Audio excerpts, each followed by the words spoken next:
بسم الله والصلاة والسلام على رسول الله. السلام عليكم ورحمة الله وبركاته. إذا كان عندك إنفلونزا أو زكام أو انسداد في الأنف أو سعال، حساسية أنف أو عطاس، سواء كنت كبيرا أو صغيرا، هذه وصفة مجربة بإذن الله تنفع لمثل هذه الحالات. مكونات هذه الوصفة 3 أشياء: العسل، النعناع، والزعتر.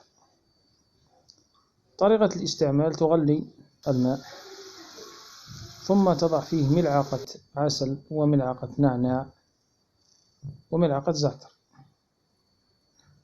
ثم تتركها جميعا تتنقع لمدة نصف ساعة.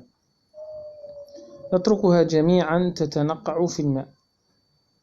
هذا هو المقصود من هذه الوصفة، أي أنك لا تضيف العسل بعد أن تصفي الماء، بل يكون العسل مع هذه الأشياء مع بعض، النعناع والزعتر والعسل كلها مع بعض في ماء مغلي لمدة نصف ساعة.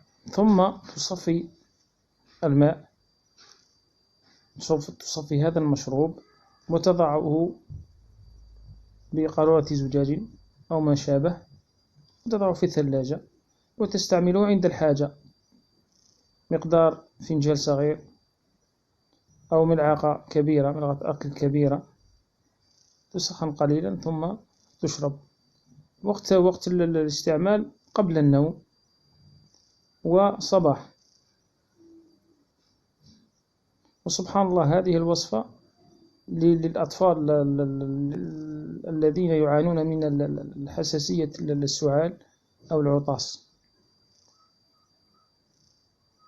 أنا ابني كان يعالج من هذه الحساسية، وقد وصف له الطبيب البخاخة الزرقاء أو البرتقالية ودواء النفراميسين، والحمد لله بعد استعمال هذه الوصفة استغنيت عن هذه البخاخات واستغنيت عن هذا الدواء اللي هو دواء نفراميسين، الذي كان يجب أن يستعمل لمدة 3 أيام كي تتوقف هذا السعال المستمر.